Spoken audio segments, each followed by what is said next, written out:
Question importante et intéressante de Marisol qui dit, vous êtes libre, mais est-ce qu'en venant à la télévision, en expliquant que vous faites un choix et librement consenti, que c'est pas de la soumission, est-ce que vous incitez pas, est-ce que vous cautionnez pas les hommes qui obligent les femmes, elles, à se voiler? J'ai pas sûr d'avoir compris la question. Ça veut dire que si je viens à la télévision, je suis soumise? Non, non, non. Vous proclamez que vous n'êtes pas soumise. Oui. Mais le gars qui, lui, force sa femme à se voiler, est-ce que vous n'êtes pas en train de le cautionner? Mais le gars qui force sa femme à le voiler, j'aimerais ça le rencontrer. Moi, honnêtement, j'aurais une discussion avec lui, puis j'en aurais long à lui dire. Je veux dire, la plupart des femmes voilées, c'est parce qu'elles l'ont fait par choix. J'en connais, je pourrais même pas vous en nommer une dans mon entourage qui porte le voile et qui a été forcée. Et celles qui ont été forcées, la première chose qu'on leur dit, nous les voilés, qui ont fait ce choix-là, on leur dit enlevez-le.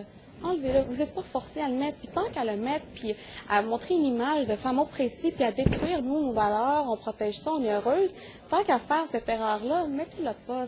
Parce que ces gens-là, ils nous reculent un peu en arrière. Nous, qui sommes sûrs de notre choix, puis on se bat pour avancer en avant. Puis là, il y en a une exception, ou deux, ou trois peut-être, qui arrivent, qui sont pas à l'aise avec le voile. On est toutes comme elles? Non, ça on fait des causes, des liens de causalité, mais il n'y en a pas. Dans le débat sur l'accommodement raisonnable, on a appris qu'à certains endroits, il y a des musulmans qui disent « Ma femme, elle est malade, je vous l'amène, monsieur le docteur, je ne veux pas que vous lui parliez, il faut qu'elle soit soignée par une femme, ou si vous voulez parler, c'est à moi que vous parlez. » Si vous avez un chum, c'est comme ça que ça va procéder? D'abord, je trouve ça dommage parce qu'on dirait que les gens n'écoutent pas les réponses. Je pense que j'ai suivi beaucoup d'enquêtes. Cette question-là, elle a été répétée plusieurs fois, puis on y a répondu plusieurs fois. Est-ce que les gens s'attendent à ce que je dise une réponse? Oui, je vais avoir un copain comme ça, puis je vais l'accepter? Non. La réponse, elle est là, c'est non, et non, et non. Donc, moi, mon copain, le pauvre, je dis, parce que je suis une très grande meneuse dans les relations. Donc, moi, mon copain, plus tard, c'est peut-être moi qui va lui dire, tu ne te fais pas toucher par un médecin femme. On va aller au bout du fil, il y a Hassan qui est là. Bonsoir, Hassan. Oui, bonsoir, monsieur. Vous avez une question? Oui, je voudrais poser une question à mademoiselle, à savoir si elle a des contacts avec des filles voilées en Europe ou dans des pays au nord de l'Afrique ou dans les pays musulmans, et à savoir s'ils sont oppressés par les gens comme en Europe ou s'ils se sentent trop visés ou s'ils lui racontent qu'ils ont des problèmes. Alors, donc, Hassan, vous voulez savoir si vous êtes conscient d'un certain nombre de problèmes qui n'auraient pas cours ici, mais qui existeraient ailleurs? Oui, mais je pourrais dire que c'est du cas par cas. Hein. C'est pas une groupe de femmes ou je connais pas plus qu'une femme à la fois. Et le cas par cas, ça, je m'embarque pas trop là-dedans parce qu'il y en a partout. Alors, maintenant, ici, il y a M. Riendeau qui a tantôt proposé qu'on devrait peut-être réglementer le port du foulard au Québec. Ça se fait en France. On a posé une question sur le respect des pratiques religieuses dans le cadre de notre sondage.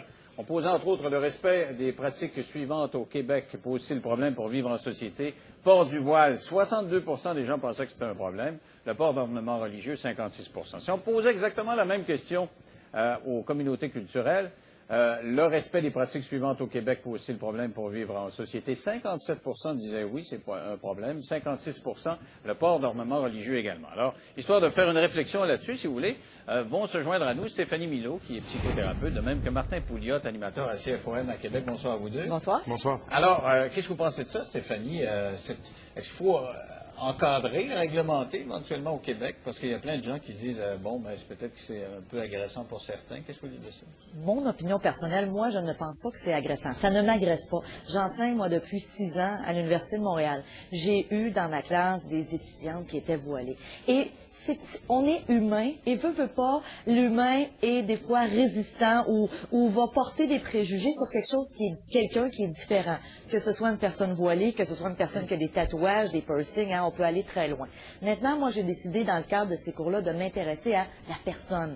Et très souvent, j'ai eu des discussions très intéressante et effectivement, ils avaient pas mal les mêmes propos que vous, Elsie, à savoir, c'est mon choix. À l'âge que je suis rendue, c'était des jeunes femmes dans la vingtaine, c'était un choix qu'elles avaient fait et elles étaient confortables avec ce choix-là. Alors, il faut avoir ce choix-là, même dans les écoles, même dans la fonction publique. Pourquoi pas? En quoi est-ce que moi, ça change quelque chose dans ma vie? Le fait que Elsie, qui semble être une personne qui a vraiment pris cette décision-là, d'ailleurs, elle le dit, elle a commencé à 8 ans, mais aujourd'hui, elle est rendue dans la vingtaine et elle décide de continuer à le porter. Personne ne l'y oblige, au contraire.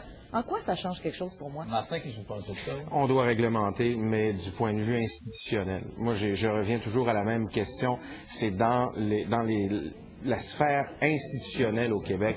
Hors de cette sphère-là, on n'a pas d'affaire à toucher à ça. C'est-à-dire, au niveau personnel, moi, je me sens pas du tout agressé par le port du voile. D'ailleurs, je suis surpris même des résultats du sondage, à moins, bien entendu, que ce soit causé ou que ce soit tout simplement une réaction émotive lorsque le sondage a été... Je me souviens pas quand ça a été demandé ou posé ces questions-là. Est-ce qu'il y avait dans l'actualité précisément à ce moment-là?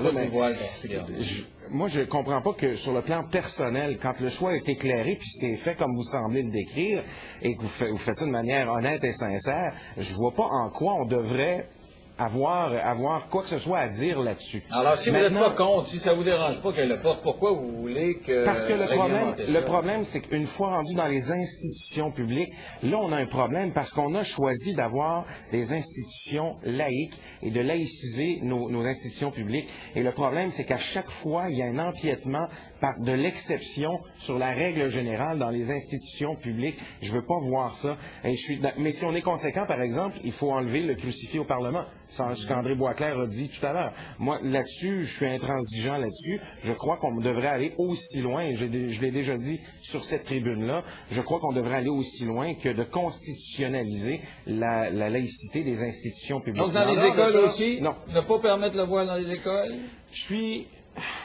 C'est toujours embêtant. Est-ce que l'étudiant est touché par ça? Moi, je pense pas. Il n'est pas rémunéré par l'État. Mais un enseignant ou une enseignante qui arrive voilé ou qui porte la kippa ou qui arrive avec son kippa, un policier dans la GRC, j'ai un gros problème avec ça. Qu'est-ce que vous dites de ça, vous?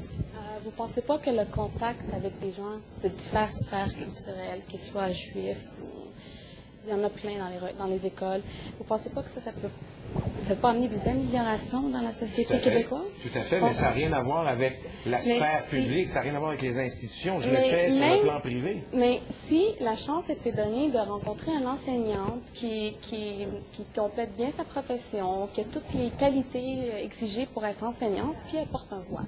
Puis toi, en repartant de cette école-là, tu es satisfaite parce que cette enseignante-là, elle a bien donné son cours, tu as établi une bonne relation étudiant-enseignante, puis qu'en plus, cette personne-là porte un voile. Puis là, tu repars, toi, dans la société, une personne qui vient de rencontrer une autre personne charmante qui porte un voile avec une idée exceptionnelle, une idée positive de cette personne. Moi, je pense que ça peut améliorer la société et non pas la rendre. Le fait que la personne porte un voile, on parle du voile maintenant, mais on pourrait parler de n'importe quel autre symbole religieux, ne change en rien les qualités intrinsèques de la personne. Elle va être capable de donner un enseignement, de livrer un enseignement, de me donner une étiquette si elle est policière, de me taxer si elle est au gouvernement, avec la même compétence. L'important, c'est la compétence, c'est pas le symbole religieux. Donc, si on s'entend sur la compétence de l'individu comme étant ce qui prime, pourquoi alors ne devrait-on pas rendre les choses simples et retirer tout symbole religieux de toute institution? Est-ce que ça comporte également la kippa chez